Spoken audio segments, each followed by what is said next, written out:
Harpreet Singh show दे अज दे इस episode में एक बार फिर आप सब दा करदा हां हार्दिक स्वागत। अज दे इस रिलीजियस सेगमेंट में तुहाडी मुलाकात करावांगे इमाम फोदे ड्रामे नाल, एक मुस्लिम प्रीस्ट हन। He'll be talking to us in English about the basic teachings of Islam. Let's welcome Imam Fode Drame. Welcome to the program. Thank you very much. Thank you. Pleasure having you. Thank so, you. Imam, a little bit about yourself, since how long you have been over here in Canada, and also what is that thing which kind of attracted you towards Islam? I've been in Canada now. I came in end of 1994, beginning 1995. And originally I came as a student to Quebec University. But over time, there was an Islamic center who were looking for an imam. Okay. And somebody told them about me. I was a student. Okay. I wasn't expecting to do anything like that in Canada. Right. Just came to study and go back to my country. So when they requested me to help them to lead their center, Islamic center, I accepted.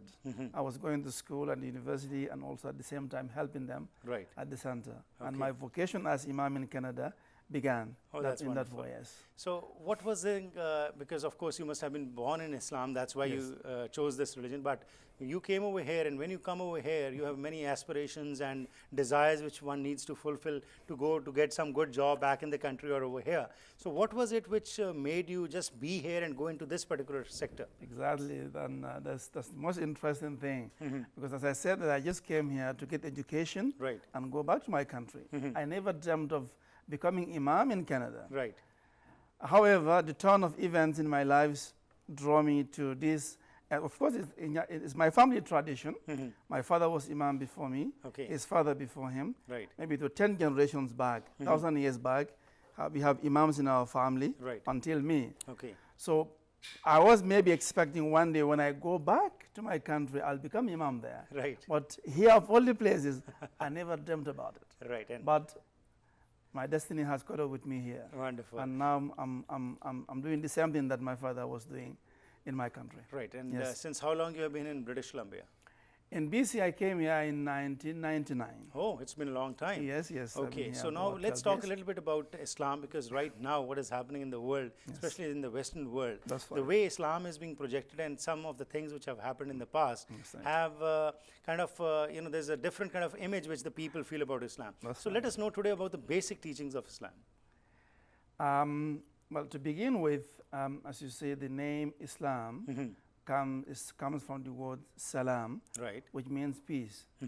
So from the very start, the vocation and the objective of Islam is to establish peace. So it's basically a religion of peace, not as being propagated now. Absolutely not. Okay.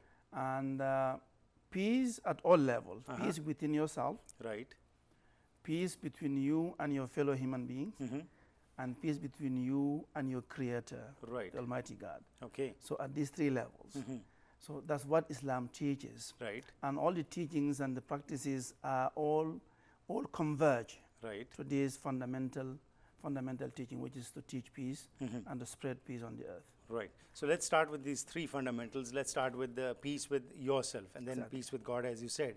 So when you talk about peace with God, like in Islam, what every religion talks about God, there is of course one God, and religions are destinations to God. There is that only omnipresent God who is present everywhere. So how to reach God in Islam? Exactly. That's very good. And to reach God in Islam, as what I said, is to build a relationship of peace between you and God. That's right. And how do you do that? The first thing is to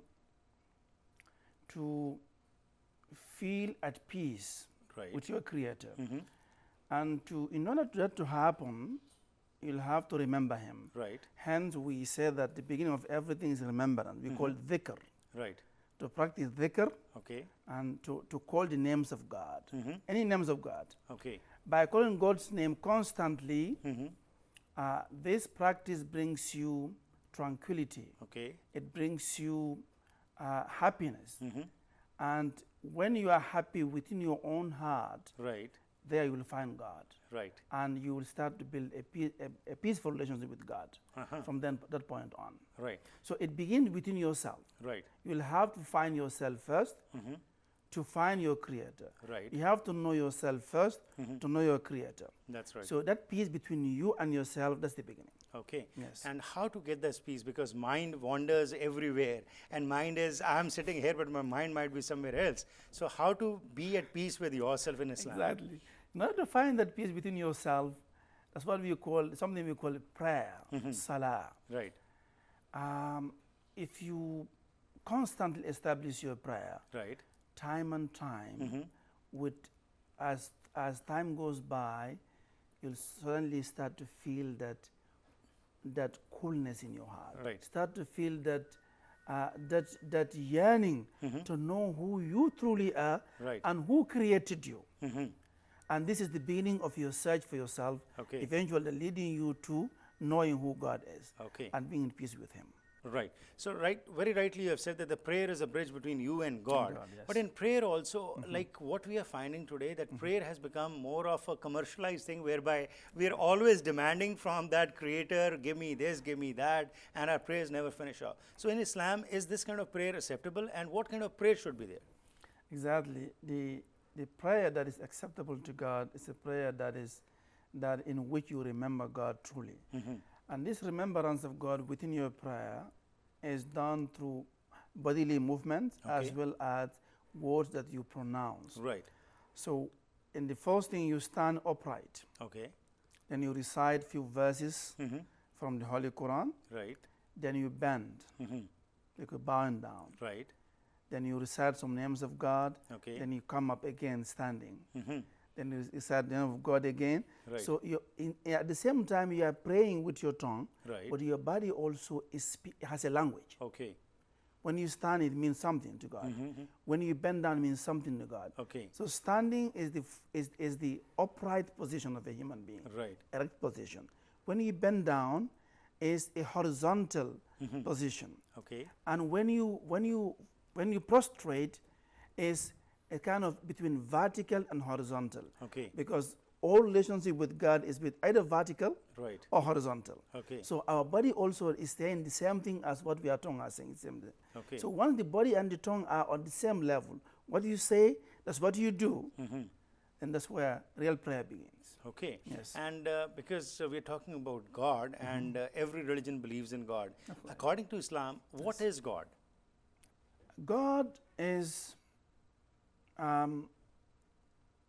we call the Supreme Creator. That's right. Is it a body? Is it in the seventh heaven? Is it, where is it? Where to find that God? Yes. God is at the same time in every places. At the same time, no place contains Him. Right. At the same time, He is in every time. Right. At the same time, no time contains Him. Okay. He is eternal, pre-eternal, right, sublime, and beyond imagination. Right. Yes, and that's so God. You can experience God, not see God. No. Okay. And when we talk about Prophet Muhammad, Yes. Let's talk a little bit about him, and if you That's could let right. our listeners, viewers know that Prophet Muhammad, all Muslims believe in Prophet Muhammad. That's right. So he was a messenger of God who came and wanted to spread the message of God. That's so right. briefly, if you can tell us, what was the message which he tried to spread?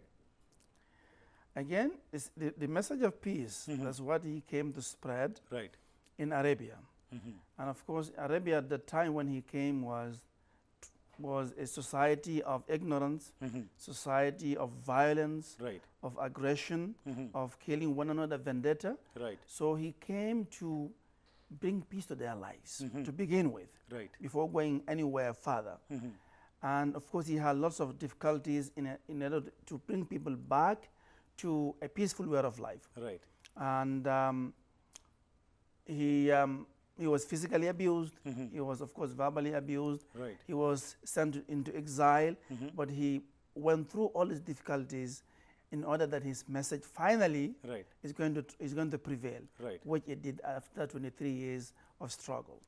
So the message that he brought is the same message as today, is to find peace within yourself, peace with your neighbors, and peace with your Creator. That's right.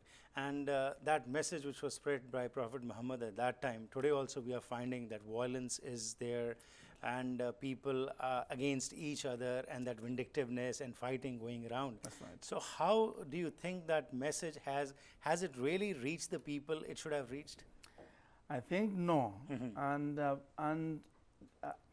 the fact that that message has been has not had the opportunity to go out and be received as people are supposed to. There are different reasons. One reason is some people who do claim to represent the message do not represent the message properly. Right. So therefore, those who look at the message not as a message per se, but they look at the one who is talking to them about the message. Right. That could be an error too.